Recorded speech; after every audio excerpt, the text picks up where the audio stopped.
நமச்சிவாய மகாபெரிவா திருடிகளே சரணம். நல்லது நடக்கும், நல்லது மட்டுமே நடக்கும். நம்மளுடைய மைண்ட்ஸ்பியர் நேயர்கள் அனைவருக்கும் என்னுடைய பணிவான வணக்கங்கள், நன்றிகள். இன்றைக்கி இந்த பதிவில் நம்ம என்ன பார்க்க போகிறோம் அப்படின்னா, நம்ம எல்லோரும் வாழ்க்கையில் வெற்றி பெறணும். வெற்றி பெறறதுக்கு நம்மளுடைய விவேகானந்தர் என்ன சொல்லியிருக்காங்க அப்படிங்கிறத இந்த பதிவில் பார்க்க போகிறோம்.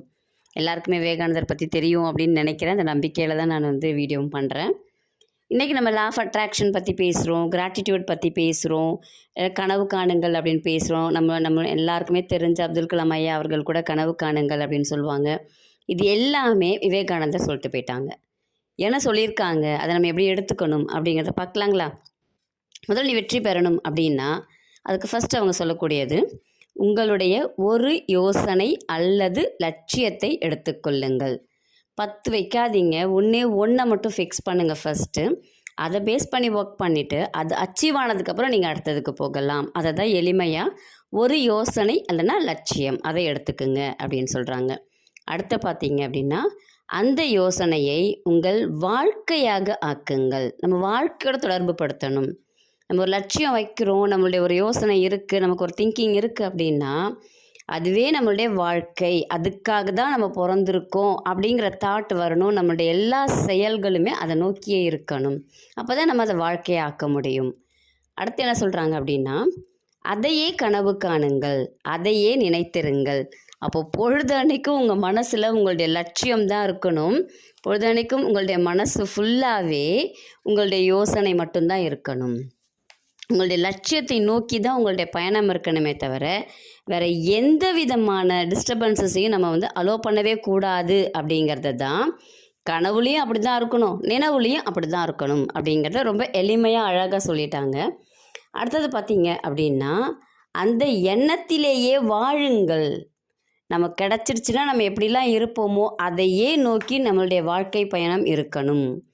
அடுத்தது தான் ரொம்ப மூளை, உடல், தசைகள், நரம்புகள் என உங்கள் உடலின் ஒவ்வொரு பகுதியும் அந்த எண்ணத்தால் நிறைந்திருக்கட்டும். நம்ம அப்படியே வாழணும் அப்படின்னாக்கா நம்மளால் எப்படி வாழ முடியும்? செய்ய முடியாது. அப்போது நம்மளுடைய உடல், பொருள், ஆவி எல்லாத்துலேயுமே நம்மளுடைய லட்சியம், நம்மளுடைய லட்சிய கனவு அப்படிங்கிறது கலந்துருக்கணும். அப்படி கலந்துருச்சு அப்படின்னா மற்றது எதையுமே நம்ம மனசு யோசிக்காது. அந்த கனவை நம்ம எப்படி அடையிறது, நமக்கு எப்படி அது கிடைக்கும் அப்படிங்கிறத நோக்கியே நம்மளுடைய பயணம் இருக்கும். அப்போ நம்மளுடைய ஒவ்வொரு நகர்வுமே, ஒவ்வொரு முயற்சியுமே நம்மளுடைய கனவை நோக்கி இருக்கும். அடுத்தது பார்த்திங்க அப்படின்னா, மற்ற எல்லா யோசனைகளையும் விட்டுவிடுங்கள். அவ்வளோதான். மற்ற எதையுமே நம்ம அலோவ் பண்ணவே கூடாது. நம்ம மைண்டுக்குள்ளே டிஸ்ட்ராக்ஷன் அப்படிங்கிறதே இருக்கக்கூடாது, டிஸ்டர்பன்சஸ் அப்படிங்கிறதே இருக்கக்கூடாது. நம்மளுடைய லட்சியம் இருக்குது அப்படின்னா அந்த லட்சியத்தை தான் நமக்கு ப்ரிஃபரன்ஸ் கொடுக்கணுமே தவிர மற்ற ஒர்க் எதுக்குமே நம்ம ஆசைப்படவும் கூடாது, மற்ற ஒர்க் எதையுமே நம்ம நினைக்கவும் கூடாது. அப்படி நினச்சிட்டோன்னா அந்த ஒர்க்கு தள்ளி போட்டுக்கிட்டு தான் போகுமே தவிர நம்மளால் அந்த ஒர்க்கை செய்யவும் முடியாது, நம்மளுடைய கனவை அச்சீவ் பண்ணவும் முடியாது. இப்போ எக்ஸாம்பிளுக்கு இப்போ நம்ம காலையில் எந்திரிக்கணும்னு நினைக்கிறோன்னே வச்சுக்கோங்களேன். இன்றைக்கி ஒரு நாள் 10 நிமிஷம் தூங்கிக்குவோமே, நாளைக்கு தூங்கிக்குவோமே, இப்படின்னு என்ன பண்ணிவிடும் அப்படின்னாக்கா, என்ன பண்ண போகிறோம் தூங்கி எந்திரிச்சு அப்படிங்கிற அதுக்கு வந்துருமே தவிர நம்மளுடைய கனவு தான் டைலூட் ஆகும். இப்போ நம்ம ஒருத்தவங்களுக்கு ஒரு செயல் செய்கிறோன்னு சொல்லியிருக்கோன்னு வச்சுக்கோங்களேன். இப்போ நம்ம சரி இன்றைக்கி செய்யலைன்னா என்ன, நாளைக்கு செஞ்சுருவோம், நாளைக்கு செய்யலைன்னா என்ன, அடுத்த நாள் செஞ்சுருவோம் அப்படின்னா அவங்களுடைய தேவை அப்படிங்கிறது நம்மளால் முடிச்சே கொடுக்க முடியாது. அப்புறம் அவங்களுக்கு அதை செஞ்சோம்னாலும் பயன் இல்லாமல் தான் போகும். அப்போது நம்மளால் ஒரு செயல் செய்கிறோம், ஒரு சொல்கிறோம் அப்படின்னா அதை நம்மளால் செஞ்சு முடிக்க கூடியதாக இருக்கணும். மற்ற வேலைகளை உள்ளே விட்டுடுறோம் அப்படின்னாலே நம்மளால் நம்மளுடைய கனவை அடையவே முடியாது. நம்மளுடைய கனவை அடையணும் அப்படின்னா நம்மளுடைய உடல், பொருள், ஆவி எல்லாமே நம்மளுடைய கனவை நோக்கி இருக்கணும், நம்மளுடைய லட்சியத்தை நோக்கி இருக்கணும். மற்ற எல்லா யோசனைகளையுமே நம்ம ரெண்டாந்தரமாக பார்க்கணும். அடுத்து, நீங்கள் எதை நினைக்கிறீர்களோ அதுவாகவே ஆவீர்கள். இப்படிலாம் செஞ்சோம்னா நம்ம எதை நினச்சிட்டு பயணம் பண்ணிகிட்ருக்கோமோ அது அப்படியே நமக்கு கிடைக்கும், நம்மளும் அதுவாகவே ஆகிவிடுவோம் அப்படின்னு சொல்கிறாரு.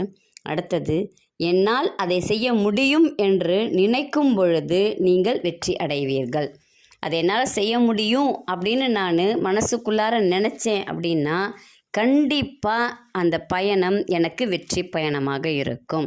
அந்த செயல் எனக்கு வெற்றி செயல்களாக இருக்கும். என்னுடைய கனவு நினைவாகும். என்னுடைய லட்சியம் நிறைவேறும். இதுதான் விவேகானந்தர் வெற்றி பெறுவதற்குரிய வழிகளாக சொல்கிறாங்க. சிம்பிளாக சொல்லணும் அப்படின்னா, உங்களுடைய கோலை நீங்கள் அசை போட்டுக்கிட்டே இருக்கணும். உங்களுடைய ஒவ்வொரு செயல்லையுமே உங்களுடைய கோலை பற்றின ரிஃப்ளெக்ஷன் இருந்துக்கிட்டே இருக்கணும். அதனுடைய தாட் இருக்கணும். அதனுடைய டச் இருந்துக்கிட்டே இருக்கணும். அப்போ தான் நம்மளுடைய கோலு நம்ம விட்டு வெளியில் போகாது. நம்மளுடைய கோல் டைலூட் ஆகாது. கண்டிப்பாக நம்மளுடைய ஆழ் மனதில் அந்த கோல் ரெஜிஸ்டர் ஆகும். நம்மளுடைய ஆழ் மனதில் சப்கான்ஷியஸ் மைண்ட் அதை கோலை ரிசீவ் பண்ணிடுச்சு அப்படின்னா அச்சீவ் பண்ணாமல் விடவே விடாது. கொஞ்சம் கஷ்டம்தான், ஆனால் ட்ரை பண்ணோம்னா கண்டிப்பாக நம்மளால் செய்ய முடியும். நம்மளால் ஜெயிக்கவும் முடியும். செய்து பலனடைங்கள். நன்றி, வணக்கம். நல்லதே நடக்கும்.